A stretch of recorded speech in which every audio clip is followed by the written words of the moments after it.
a mom of 4 boys. I got grandchildren. It is immoral for us to have a deficit this high. American taxpayers' hard-earned money is being wasted on covering bicycle commuting expenses such as bicycles, bicycle locks, bicycle parking storage, bicycle safety equipment, bicycle improvements or accessories, including reflective lights, racks, bicycle repairs, and general maintenance. If Lauren Boebert wins her 2024 election, she will become eligible for a lifetime congressional pension funded by, you guessed it, the American taxpayer. It's not great for the American taxpayer to subsidize this to bureaucrats. I would personally consider that to be horrible and reckless spending, but thankfully it might not come to pass because it seems like her decision to switch districts has utterly blown up in her face. Since the first day I ran for public office, I promised I would do whatever it takes to stop the socialists and communists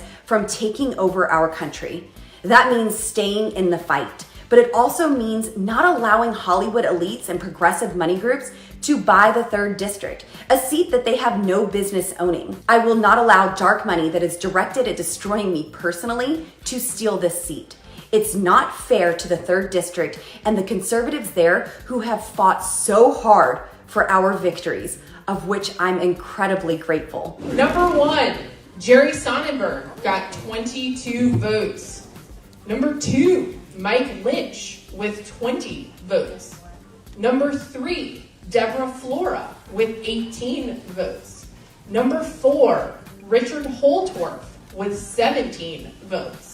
Number 5, Lauren Boebert with 12 votes. Her fundraising numbers have plunged as her MAGA shtick seems to be wearing on the residents of her new district. Even Donald Trump's recent endorsement doesn't seem to be enough to draw the right kind of attention to her run, and pretty much everything that she does, politically and personally, is drawing all the wrong kind of attention. Well, it has been wonderful to be in a room full of people who understand that there are 2 genders, 1 God, and 1 final term for Joe Biden. You guys have been so welcoming, and it is an honor to stand before you this evening. It's been an honor to fight for Colorado and to fight for America. Boebert was so arrogant, she thought she could wear this outfit to convince the locals that she's one of them. Is that supposed to be like folksy, or is she just as excited about Beyonce's turn to country music as everyone else? Anyway, she thought that switching to District 3 would make her election a slam dunk, but she may now be regretting that decision. There were already 4 prominent Republicans running in that open seat, including a prominent state rep, 2 former state senators, a radio host. Boebert may be counting on a fractured primary field to allow her, with her existing high profile, to retain a seat in Congress, even though she currently represents none of those constituents. Look, I'm an outsider. We need outsiders in Washington. We don't need career politicians that go from seat to seat to seat. We don't need politicians jumping from one district to another, coming in here and thinking that they know what they need to do for this district, okay? We need real representation in here. You're a Christian. Many members of the House have preached and voted as Christians. Lauren Boebert is one of them who has invoked God and Christianity and values very often. She was caught doing something that was a little unseemly on camera the other day. What do you say to Lauren Boebert? I say that if you're going to talk the talk, you need to walk the walk. I mean, we all answer to God. Not everybody's a Christian just because they say they believe in God. I mean, Satan believes in God. Satan knows Scripture. She's out there saying the most dangerous thing in America is drag shows, and yet she's at a family event with her hand between some guy's legs. What do you think of that? Yeah, I don't know about in public. Do it in private, but she's a good-looking girl. I want to talk about Lauren Boebert a little bit. Have you heard what's been going on? Have you seen the stuff recently? All right. So she was in a theater the other day.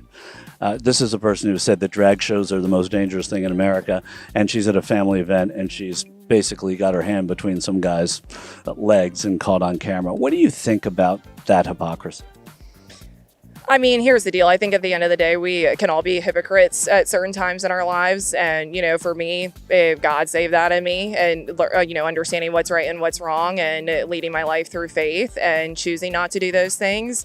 I think that a lot of people put on a show for camera versus when they think that they are behind closed doors. Governor Newsom, certain other people, Pelosi, what they're doing when we're all shut down in a pandemic. It's a lot of people do things behind closed doors. Are you aware of what happened with Lauren Boebert? And what do you think of that? And, you know, she's talking about family values and then she's at this family. She was wrong. It was inappropriate what she did. Politicians like Lauren Boebert talk about draining the swamp and protecting the taxpayer, all the meanwhile grifting every cent they can while in office. And she didn't even wait long to start cashing in. Back in 2021, Boebert was caught using campaign finances to pay for rent and utilities at her now failed open carry themed restaurant Shooters. And in 2022, it was reported that she failed to file reports on her stock and cryptocurrency transactions. Rather than simply admitting that she left her district knowing full well that if she stayed, she'd lose and miss out on that big lifetime pension, she claimed it was a message from God that led her to move. When God highlighted this position, I promise you, I did not have to wait for CNN to tell me I was not qualified.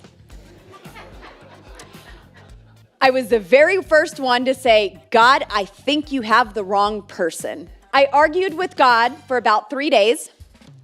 I argue with God a lot, often. I cannot say that I've ever won an argument, but I still try. I'm very persistent. But it's so interesting how he answered that argument. He didn't say, yeah, you're right, you're a failure, your life kind of stinks. Maybe you should have finished high school. Maybe you should start at a lower level. He didn't agree with all of these things that I saw as disqualifying. Instead, he pointed out something that he put on the inside of me, something that I had not recognized as a God quality, as something that God had given me. He spoke to me and he said, I created you with spontaneity, so when I say go, you go. I don't think it was God that sent that message. No, I think it was like Ryan Reynolds and Barbara Streisand who sent that message when they donated big to Democrat Adam Frisch's campaign to oust her. And the Aspen donors, George Soros, and Hollywood actors that are trying to buy this seat, well, they can go pound sand. With how tired her district had grown of her shenanigans already, she didn't want to go up against that kind of big money. But now it seems like her fundraising woes have simply followed her to a new district. The Colorado congressional primary will take place on June 25th. And here's hoping that District 4 kicks her to the curb and we can be done with her brand of crazy for good. Can't make this up.